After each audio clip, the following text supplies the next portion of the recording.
আসসালামু আলাইকুম গাইস, কেমন আছো তোমরা? আশা করি ভালোই আছো। সো আজকে আমরা এই ভিডিওতে আলোচনা করব প্রিপজিশন নিয়ে। আমরা সবচেয়ে বেশি যেই প্রিপজিশনগুলো ব্যবহার করি সেই প্রিপজিশন সম্পর্কে আজকে আমরা একটা ক্লাস করব, যেটাই আমরা সবচেয়ে বেশি যে ইউজ করি সেই প্রিপজিশনগুলো আমরা শিখব এবং কিভাবে ইউজ করে সেটাও আমরা দেখব। So let's continue this class. So guys, preposition আমাদের আগে বুঝতে হবে যে প্রিপোজিশন কোনগুলো প্রিপোজিশন এবং প্রিপোজিশন কোথায় আমরা ইউজ করব বা কোথায় আমরা ব্যবহার করব। সো ফার্স্টে প্রিপোজিশন এমন বাক্য যা নাউন বা প্রোনাউনের পূর্বে বসে। প্রিপোজিশন এমন বাক্য যা নাউন বা প্রোনাউনের পূর্বে বসে। সো কখন নাউনের পূর্বে বসতে পারে, কখনো প্রোনাউনের পূর্বে বসতে পারে। সো আজকে দেখব যে আমরা সবচেয়ে বেশি যে ইউজ করি সেটা আমরা শিখব। সো ফার্স্টে আমরা বেশি যে ইউজ করি সেটা এক নম্বরে হচ্ছে ইন। সো ইন অর্থ আমরা জানি যে ভিতরে। সো ইন আমরা কখন ব্যবহার করব? যখন আমাদের কোনো কিছু ভিতরে এটা বোঝাতে হবে তখন আমরা ইন ব্যবহার করব। তারপর হচ্ছে অন। অন আমরা কখন ব্যবহার করব? যখন আমরা কোনো কিছু উপরে বোঝাবে তখন আমরা অন ব্যবহার করব। বিফোর, পূর্বে। সো যখন আমরা কোনো কিছু পূর্বে বুঝাবো তখন আমরা বিফোর ইউজ করব। তারপর আসি আফটার, মিন্স পরে। যখন আমরা পরে বুঝাবো তখন আমরা আফটার ব্যবহার করব। ডিউ টু, সো কারণে। কোনো কারণ যদি ঘটে বা কোনো কারণ যখন বলতে হবে তখন আমরা ইউজ করব ডিউ টু। তারপর হচ্ছে অ্যালং। সো অ্যালং অর্থ বরাবর। যখন আমরা বরাবর কোনো কথা বলি হুবহু, সো তখন আমরা বলবো অ্যালং। সো এই প্রিপোজিশনগুলো আমরা ইউজ করব, সেটা কখন? নাউন অথবা প্রোনাউনের পূর্বে। ঠিক আছে? তারপর হচ্ছে অ্যাট। সো অ্যাট অর্থ কি? অ্যাট অর্থ তে। আমরা কখন ব্যবহার করি? যখন আমরা তে ব্যবহার করতে হবে বাংলায় তখন আমরা ইংরেজিতে অ্যাট ব্যবহার করব। তারপর সে বাই অর্থ দ্বারা। কোনো কাজ যখন কোনো ব্যক্তির দ্বারা করানো হয় তখন আমরা কি ব্যবহার করব? বাই ব্যবহার করব। তখন আমরা বাই ব্যবহার করব। তারপর অ্যাবোভ। সো অ্যাবোভ অর্থ আমরা এখানে একটা দেখেছি অন। সো অন অর্থ উপরে, আবার অ্যাবোভ অর্থ উপরে। এটা কিভাবে সম্ভব?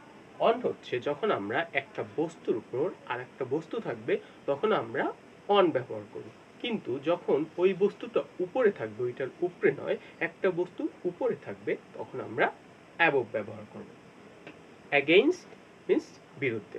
যখন আমরা কোনো কিছুর বিরুদ্ধে বলবো অ্যাগেইনস্ট হিম, against her। যখন আমরা কারো বিরুদ্ধে কোনো কিছু বলবো তখন আমরা against এই প্রিপোজিশন ব্যবহার করব। সো এই প্রিপোজিশনগুলো কিন্তু তোমরা জানতে না যে এইগুলো আদৌ প্রিপোজিশন। সো আজকের ভিডিওতে তোমরা সেটাই দেখবে এবং শিখবে যে প্রিপোজিশন কোনগুলো এবং কিভাবে তোমরা ব্যবহার করতে পারো। তারপর হচ্ছে অ্যারাউন্ড, আশেপাশে। সো আমাদের আশেপাশে যত কিছু সেটা আমরা বলবো কি? অ্যারাউন্ড। আমাদের পৃথিবীর চারপাশে, অ্যারাউন্ড দ্য ওয়ার্ল্ড। আমাদের পরিবারের চারপাশে, অ্যারাউন্ড আওয়ার ফ্যামিলি। এভাবে হবে। তারপর অ্যাবাউট, সম্পর্কে। কারণ সম্পর্কে যখন আমরা কোনো কথা বলবো তখন আমরা এই প্রিপোজিশনটা ব্যবহার করব। তারপর অফ অর্থ র বা এর। র বা এর যখন আমরা এই কথাটার ইংরেজি বলতে যাব তখন আমরা অফ ব্যবহার করব। তারপর ফ্রম, হইতে। যখন আমাদের হইতে বুঝাবে বা হইতে ব্যবহার করতে হবে তখন আমরা এই প্রিপোজিশনটা ব্যবহার করব। এবার ওভার। ওভার অর্থ একেবারে উপর। যেমন চাঁদ আমাদের মাথা। The moon over my head. The moon over my head. তারপর আসি ইনটু, মধ্যে। সো এখানে কিন্তু একটা পয়েন্ট নোট করা আছে, সেটা হচ্ছে গতিশীল। ইনটু আমরা কখন ইউজ করব? যখন আমরা কোনো বস্তু ভিতরের দিকে যেতে থাকবে তখন আমরা ইনটু ব্যবহার করব। কিন্তু যদি বস্তুটি স্থির থাকে তখন আমরা ইন ব্যবহার করব। তারপর আসি সিন্স অথবা ফর। এটার দ্বারা কি বোঝায়? সিন্স অথবা ফর দ্বারা বোঝায় যে থেকে কোনো কিছু একটা সময় থেকে আরেকটা সময়, একটা জায়গা থেকে আরেকটা জায়গা। সো যখনই আমাদের থেকে বোঝাবে সেটা কোনো নির্দিষ্ট সময় অথবা অনির্দিষ্ট সময় তখন আমরা সিন্স অথবা ফর যে কোনো দুইটার একটা ইউজ করলেই হবে। সেটা আমরা কিসের পূর্বে ব্যবহার করব? নাউন অথবা প্রোনাউনের পূর্বে। তারপর আসি ফর। ফর অর্থ জন্য। সো এটাও কিন্তু একটা প্রিপোজিশন। তারপর আনটিল, যতক্ষণ না। সো আনটিল এটা একটা প্রিপোজিশন। বিসাইড, পাশাপাশি। তাহলে দুইজন পাশাপাশি বসা। দে আর সিটিং বিসাইড। বিহাইন্ড, পিছনে। বিহাইন্ড পিছন, যখন দেখবেন পিছনে কিছু আমরা নির্দিষ্ট করব তখন আমরা বিহাইন্ড ইউজ করব। তারপর আসে বিটুইন, মধ্যে। সো বিটুইন আমরা কখন ইউজ করি? যখন দুইটা বস্তুর মাঝে কোনো কিছু আমরা তুলনা করি তখন আমরা বিটুইন ব্যবহার করি। এবার যদি আসে যে অনেক বস্তুর মাঝে কোনো কিছু আমাদের তুলনা করতে হবে, তো তখন আমরা কিভাবে ব্যবহার করব? সো যখন আমাদের অনেক বস্তুর মধ্যে তুলনা করতে হবে তখন আমরা ব্যবহার করব অ্যামং। কি ব্যবহার করব? অ্যামং।